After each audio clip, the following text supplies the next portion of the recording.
Red టీవీలో మీ వ్యాపార ప్రకటనల కోసం ఈ నంబర్ ని సంప్రదించండి 6281747728.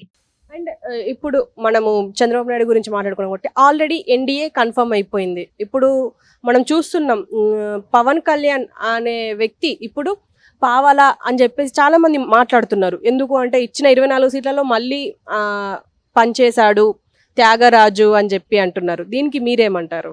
ఒకటి, ఇప్పుడు పొత్తన్నాక కొన్ని పార్టీలు త్యాగాలు చేయాల్సి ఉంటాయి. ఇప్పుడు తెలుగుదేశం పార్టీ ఆంధ్రప్రదేశ్లో లార్జెస్ట్ పొలిటికల్ పార్టీ. అలాంటి పార్టీని 144 స్థానాల్లో పోటీ చేస్తూ ఉంది. మిగిలిన ఏవైతే 31 స్థానాలు ఉందో అవి జనసేన బీజేపీకి ఇచ్చాయి. అక్కడ బీజేపీకి 10 స్థానాలు, అక్కడ జనసేనకి బీజేపీకి ఇచ్చినప్పుడు ఈ స్థానాలు అనేది అక్కడ ఆ పార్టీలు కొన్ని వాళ్ళ యొక్క త్యాగాలు చేశాయి. ఎందుకంటే ఇక్కడ ఈ పొత్తు ప్రధాన ఉద్దేశం రాష్ట్ర ప్రయోజనాల కోసం, రాష్ట్ర భవిష్యత్తు కోసం, ఏదో పదవుల కోసమో లేకపోతే ఇంకొక దానికోసమో కాదు. రాష్ట్ర ప్రయోజనాలు, రాష్ట్ర ప్రజల భవిష్యత్తు కొరకు ఈ పొత్తు పెట్టుకునేది. ఎందుకంటే కేంద్రంలో ఎన్డీఏ ప్రభుత్వం ఏర్పడబోతుంది, రాష్ట్రంలో ఖచ్చితంగా తెలుగుదేశం జనసేన కూటమి రాబోతుంది. అందుకని మనం కూడా ఎన్డీఏలో కలిస్తే అందరం కలిసిమెలిసి రాష్ట్రంలో కేంద్రంలో ఒకే ప్రభుత్వం ఉంటే అభివృద్ధి చేయొచ్చు. ఆ అభివృద్ధి వల్ల రాష్ట్రం బాగుపడుతుంది. అదేవిధంగా నిధులు తెప్పించవచ్చు. అదేవిధంగా వెనుకబడిన జిల్లాలకు నిధులు తెప్పించి అభివృద్ధి చేయొచ్చు. అదేవిధంగా మన రాజధాని పూర్తి చేసుకోవచ్చు. అదేవిధంగా కంపెనీలు తీసుకొని రావచ్చు. అదేవిధంగా రాయల్టీలు తీసుకొని రావచ్చు. అదేవిధంగా పోర్టులు పూర్తి చేయొచ్చు. అదేవిధంగా నేషనల్ ప్రాజెక్ట్స్ పూర్తి చేయొచ్చు. ఇవన్నీ పూర్తి చేస్తూ అదేవిధంగా కేంద్రం నుంచి సత్సంబంధాలతో మంచి నిధులు తెప్పించుకొని మనం అభివృద్ధి చేయొచ్చు. అప్పుడు రాష్ట్రం అభివృద్ధి చెందుతుంది. ఎందుకంటే జగన్మోహన్ రెడ్డి గారి ప్రభుత్వంలో దాదాపుగా 10 లక్షల కోట్లకు పైగా అప్పు అయిపోయింది. ఈ అప్పంతా తీరాలంటే ఖచ్చితంగా కేంద్రం యొక్క సహకారం అనే ఉద్దేశంతో తెలుగుదేశం పార్టీ జనసేన ఎన్డీఏలో కలవడం జరిగింది. బీజేపీ కూడా, ఎందుకంటే బీజేపీ కూడా ఒకటే ఆలోచించింది, ఏంటంటే దేశాభివృద్ధి అంటే అన్ని రాష్ట్రాలు అభివృద్ధి చెందితేనే దేశాభివృద్ధి జరుగుతుంది. కొన్ని రాష్ట్రాలు అందుకని వాళ్ళు అందరూ కలిసిమెలిసి ఈరోజు 3 పార్టీల నేతలు కలిసి ఉమ్మడిగా డెసిషన్ తీసుకోవడం జరిగింది. ఇది ఏ ఒక్కరి పదవుల కోసమో ఏ ఒక్కరి కోసం, రాష్ట్ర ప్రయోజనాల కోసం, రాష్ట్ర భవిష్యత్తు కోసం. అందుకోసమని ఇక్కడ కొంతమంది నెగిటివ్ పర్సన్స్ ఏవైనా మాట్లాడతారు, ఏవైనా విమర్శిస్తారు. ఇక్కడ పట్టించుకోవడం అవసరం లేదు. పవన్ కళ్యాణ్ గారికి క్లారిటీ ఉంది, చంద్రబాబు నాయుడు గారికి ఉంది, అదేవిధంగా బీజేపీ అగ్ర నాయకత్వానికి క్లారిటీ ఉంది. వాళ్ళు ముగ్గురు ఒకటే. ఆంధ్రప్రదేశ్లో ప్రభుత్వం ఏర్పడబోతుంది, దేశంలో ప్రభుత్వం ఏర్పడబోతుంది. రేపు రానున్న రోజుల్లో మన పథకాలు, సంక్షేమ పథకాలు, అభివృద్ధి రెండు ఈ అప్పుల నుంచి ఎలా బయటపడాలా అనే ప్రణాళికలతో వాళ్ళు ముందుకెళ్తూ ఉన్నారు. అండ్ బీజేపీ ఇటు డైరెక్ట్ గా టీడీపీతో, సైలెంట్ గా వైసీపీతో ఉంటున్నారు అని చెప్పేసి అంటున్నారు. దీనికి మీరేమంటారు? ఇది ఒకటి, ఇక్కడ ప్రజాస్వామ్యంలో ఒక పార్టీతో పొత్తు పెట్టుకున్నప్పుడు అది డైరెక్ట్ గా పెట్టుకున్నారు. ఇప్పుడు నిజంగా వాళ్ళతో పొత్తు పెట్టుకోవాలనుకుంటే వాళ్ళతోనే లేదంటే న్యూట్రల్ గా ఉంటారు. ఒక పార్టీతో డైరెక్ట్ గా పొత్తు పెట్టుకొని ఒక పార్టీకి ఈ విధంగా ఇవ్వరు. అదేంటంటే నీచలు మాలిన రాజకీయం. అది నాకు తెలిసి బీజేపీ నాయకులు చేయరని నేను భావిస్తూ ఉన్నా. ఎందుకంటే వాళ్ళ క్లారిటీ ఉంది. మొన్న నరేంద్ర మోడీ గారు కూడా ఇక్కడికి వచ్చినప్పుడు క్లారిటీగా చెప్పాడు కదా, వైఎస్ఆర్ కాంగ్రెస్ పార్టీ ఒకటే ఇక్కడ అని చెప్పి క్లారిటీగా. ఎందుకంటే ఆయన జాతీయ స్థాయి నాయకుడు కాబట్టి ఆయన జాతీయ స్థాయి ఆలోచనలతో మాట్లాడటం జరుగుతూ ఉంటుంది. ఆయన ఆ విధంగా అక్కడ మాట్లాడారు. అంతే, అక్కడ కాంగ్రెస్ పార్టీ వాళ్ళ ప్రధాన ప్రత్యర్థి. ఆయన ప్రధాన ప్రత్యర్థిని ఉద్దేశించి మాట్లాడుతూ జాతీయ రాజకీయాల దృష్టిలో అక్కడ నేషనల్ మీడియాని కవరేజ్ చేయాల్సి ఉంటుంది. అదేవిధంగా నేషనల్ ఛానల్స్ని కవరేజ్ చేస్తూ, అదేవిధంగా జాతి మొత్తానికి ఇవ్వాలి కాబట్టి మెసేజ్ అక్కడ కాంగ్రెస్ని టార్గెట్ చేస్తూ వైఎస్ఆర్సీపీని ఇంక్లూడ్ చేస్తూ తిట్టారు.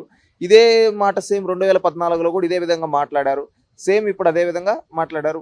ఇది ఏమంటే ఆంధ్రప్రదేశ్ రాష్ట్రంలో ప్రభుత్వం ఏర్పడబోతుంది. తెలుగుదేశం, జనసేన, బీజేపీ కూటమి ఖచ్చితంగా చంద్రబాబు నాయుడు గారు అన్నట్టు 160 స్థానాలతో గెలవబోతున్నారు. ఎందుకంటే మీరు ఇక్కడ కొన్ని చూస్తే చంద్రబాబు నాయుడు గారి మొహంలో కాన్ఫిడెన్స్ కనిపిస్తూ ఉంది.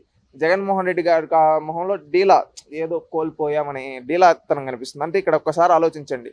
దీన్ని బట్టి ప్రజలందరూ కూడా ఫిక్స్ అయిపోయారు తెలుగుదేశం పార్టీ కూటమికి ఓటేయాలని. ఇప్పుడు వీళ్ళు ఎంత చేసినా కానీ ఎవరు పట్టించుకునే పరిస్థితుల్లో లేరని నేను భావిస్తూ ఉన్నాను. అండ్ ఇంకొకటి ఏంటంటే సోషల్ మీడియాలో కానీ ఇప్పుడు సోషల్ మీడియా సమాజమే నడుస్తుంది కాబట్టి ఇప్పుడు ఏం జరుగుతుంది అంటే కుప్పం నుంచి చంద్రబాబు నాయుడు, మంగళగిరి నుంచి లోకేష్, అంటే ఎవరికి సంబంధించిన పార్టీల నుంచి, ఎవరికి సంబంధించిన నియోజకవర్గం నుంచి వాళ్ళు గెలుస్తారు. కానీ టీడీపీ మాత్రం మొత్తం తుడుచుకుపోయే అవకాశం ఉంది అని చెప్పేసి కొంతమంది మాట్లాడుతున్నారు.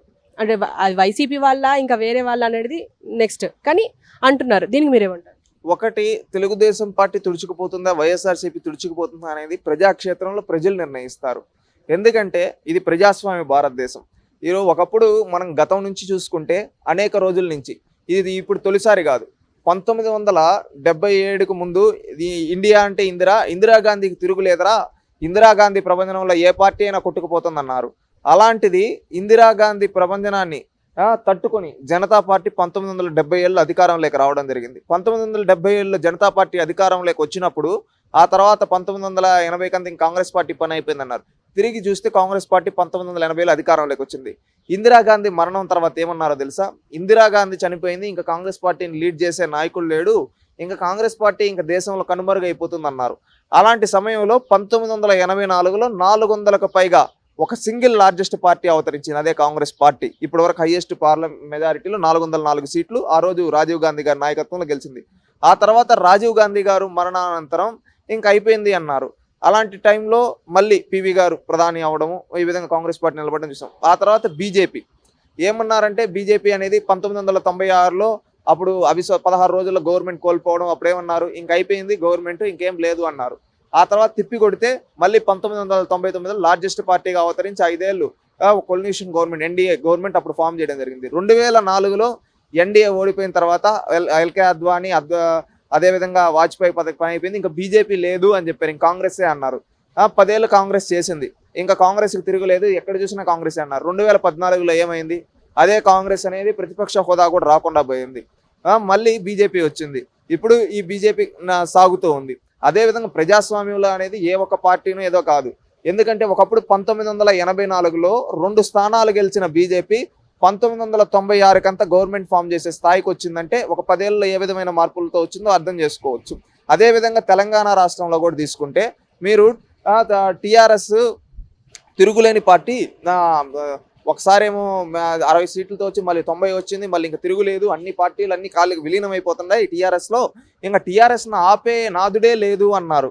ఏమైంది? కరెక్ట్గా 10 ఏళ్ళు ప్రభుత్వం కూలిపోయింది, ఇప్పుడు ఆ పార్టీ ఖాళీ అయిపోతుంది అంటూ ఉన్నారు. ప్రజాస్వామ్యంలో ఏంటంటే ఏ పార్టీ తుడుచుకు పెట్టుకుపోయేది ఉండదు. ఇవన్నీ ఏంటంటే కొన్ని పార్టీలు గాలికి వస్తాయి, గాలికి వెళ్ళిపోతాయి. ఏంటంటే ఇప్పుడు మీరు చెప్పినట్టు వైఎస్ఆర్సీపీ ఈసారి ఓడిపోతే, చిత్తుగా ఓడిపోతే ఇంకా ఆ పార్టీ కనుమరుగైపోతుంది. ఇప్పుడు తెలంగాణలో బీఆర్ఎస్ పరిస్థితి ఎలా అయిపోయింది?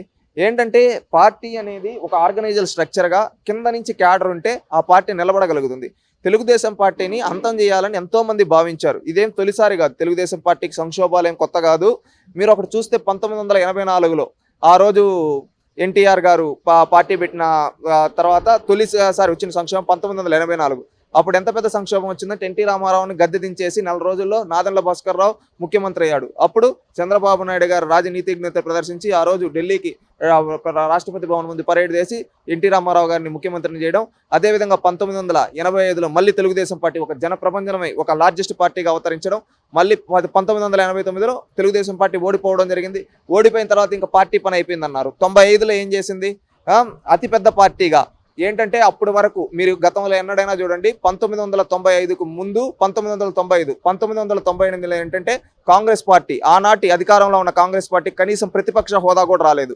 ఆ విధంగా తెలుగుదేశం పార్టీ అనేది అంత ఘన విజయం సాధించింది. 1999లో ఇంక ఎన్టీఆర్ తర్వాత ఎవరు లేరు అన్నారు. 1999లో ఇదే చంద్రబాబు నాయుడు గారి నాయకత్వంలో గవర్నమెంట్ ఫామ్ చేయడం జరిగింది. 2004లో 40 సీట్లకు పరిమితమైన జరిగింది. 2009కి వచ్చే తలకి 90 సీట్లకు వచ్చింది. 2014కి గవర్నమెంట్ ఫామ్ చేసింది. 2019లో మళ్ళీ చిన్న ఒడిదుడుకులు ఎదుర్కొంది. అప్పుడు పార్టీనే లేకుండా చేయాలని జగన్మోహన్ రెడ్డి గారు అధ్యక్షుడిని జైల్లో పెట్టాడు. లోకేష్ని టార్గెట్ చేశారు, వాళ్ళ ఇంట్లో ఆడవాళ్ళని టార్గెట్ చేశారు. కానీ నిలబడిందంటే పార్టీ కింద నుంచి ఒక స్టెబిలిటీతో ఉంది. కార్యకర్తలు నడిపించారు పార్టీని, ఒక బలమైన నాయకత్వం ఉంది. అందువల్ల ఎవరు వచ్చినా ఏం చేసినా పార్టీ అనేది పోయేది ఉండదు. ఎందుకంటే పార్టీ నిలబడుతుంది, కార్యకర్తలు తీసుకొచ్చారు. ఇప్పుడు 23 స్థానాల నుంచి ఈరోజు అధికారంలోకి వస్తుంది అనే ఒక నమ్మకం వచ్చిందంటే ఏ రేంజ్లో కష్టపడి ఉంటే అర్థం చేసుకోండి. చంద్రబాబు నాయుడు గారు కావచ్చు, అదేవిధంగా లోకేష్ గారు. ఇది తెలుగుదేశం పార్టీకి ఉండే ఆర్గనైజల్ స్ట్రక్చర్. ఈ రోజు ఏదో తుడుచుకుపెట్టుకుపోయేదంటే అది రాజకీయ అవగాహన లేని వ్యక్తులు ఏదో నోటి మాటలు మాట్లాడతారు, కానీ రాజకీయాల పట్ల అవగాహన ఉండే వ్యక్తులకు తెలుస్తుంది.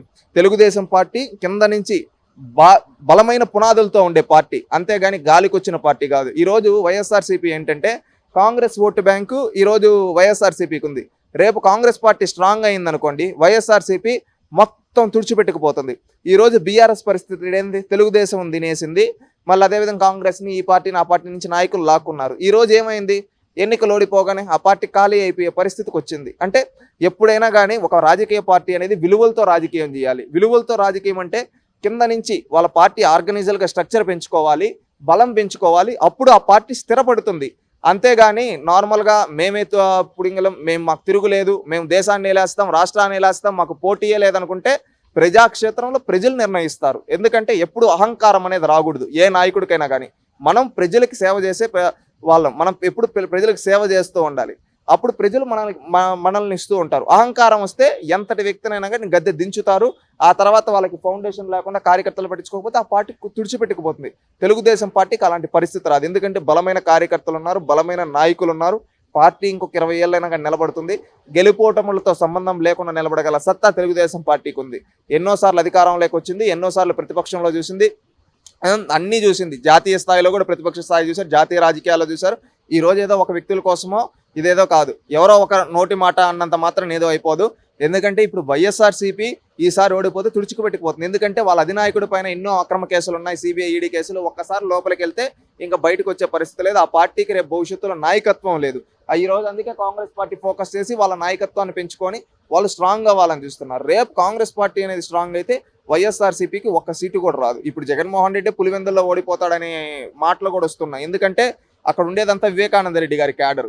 ఈ రోజు వివేకానంద రెడ్డి గారికి నమ్మిన బంటులా ఉన్నారు పులివెందుల ప్రజలు. ఎప్పుడు పులివెందుల ప్రజలకు ఏ కష్టం వచ్చినా వివేకానంద రెడ్డి గారు నిలబడ్డారు. అలాంటి వివేకానంద రెడ్డి గారిని తన రాజకీయ భవిష్యత్తు కోసం అంతమొందించాడు ఈ జగన్మోహన్ రెడ్డి. అందుకని ఇప్పుడు రేపు సునీత గారు కానీ సౌభాగ్యమ్మ గారు కానీ పోటీ చేస్తే జగన్మోహన్ రెడ్డి పులివెందుల్లో ఎమ్మెల్యేగా ఓడిపోబోతున్నాడు.